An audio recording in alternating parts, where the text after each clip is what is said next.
So today or tomorrow will be a pretty big day in North Minneapolis. The verdict will come out as to whether or not to indict cops in the shooting of Jamar Clark, an unarmed black man on the north side of Minneapolis in the 4th Precinct. And after the shooting, protesters got together and didn't lawfully protest. They committed criminal activities by overtaking Minneapolis PD's 4th Precinct up on Plymouth, smoking illegal narcotics in the hallways of the building, spray painting it, defacing it, hanging banners from it, occupying it, shutting down Plymouth, burning fires in the street, throwing Molotov cocktails and other weapons at police officers, shutting down Interstate I-94, blocking traffic, all kinds of different unlawful activities that took place during those what they were calling peaceful protests, this Black Lives Matter movement. And it wasn't just Black Lives Matter. There were other people in the community that were not a part of that group. The professional lobbying, protesting group from paid people who come from all over the country to disrupt and shut down. And they did all this prior to any investigation taking place. Whether or not the shooting was justified, they wanted justice. Well, the way our justice system works is alleged crime is committed, an investigation takes place, and then an indictment or no indictment. That's how our justice system works. It's just like if I get picked up for pissing on a park bench, they're going to arrest me for it, they're going to throw me in jail, the county attorney is going to decide whether or not there's enough evidence to file charges, and then they're going to charge me, and then I'm going to go to trial, and then a jury of my peers are going to determine whether or not I'm guilty of pissing on the bench in the park.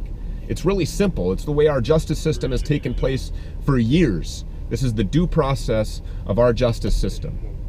But all of that aside, all of these rumors about Jamar Clark was just a misunderstood young black man getting his life back together. He wasn't getting his life back together.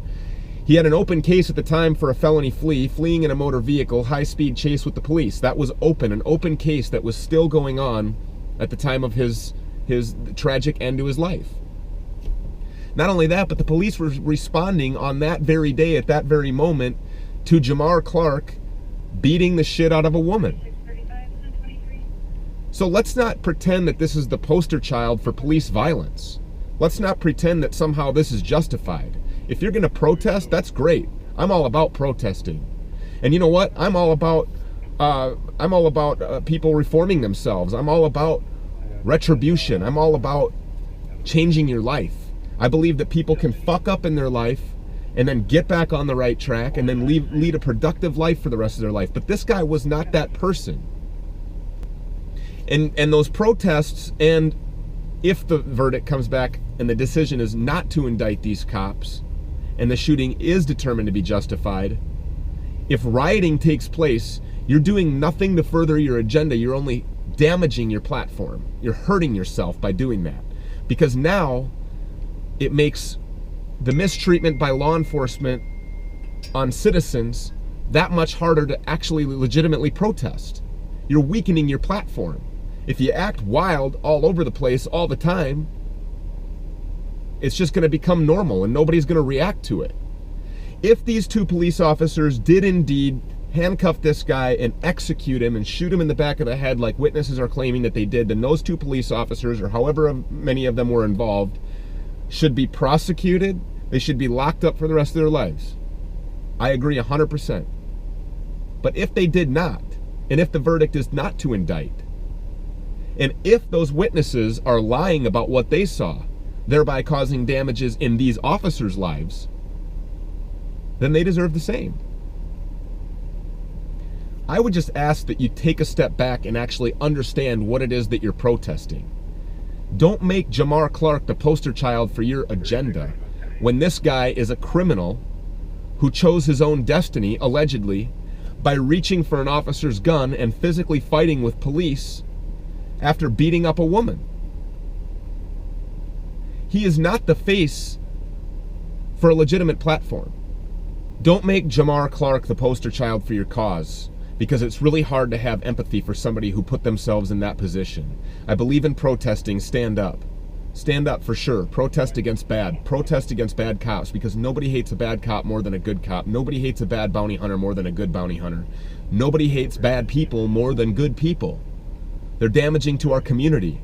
And as far as specifically speaking about the north side, This kind of activity is damaging to your community. If you truly want to make this community better over here on the north side, then stand up and try to make a difference. Somebody should have pulled Jamar Clark aside a long time ago, a fellow member of his black community, and tried to guide him in the right direction.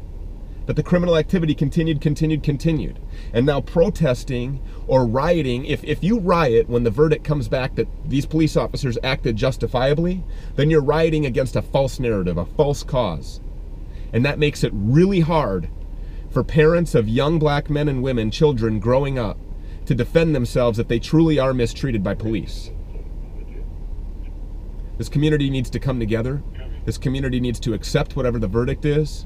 This community needs to act responsibly, and this community needs to come together and have the same common cause and the same common goal, which is to make this community better and to ensure that the tragic loss of life, for example, Jamar Clark, does not happen again. Only you can do that inside of your own community. I'm Stu Peters, the Bounty Hunter, and I'm calling for calm, and I'm asking you to act responsibly and to accept the verdict that comes down after due process takes place in our justice system. God bless.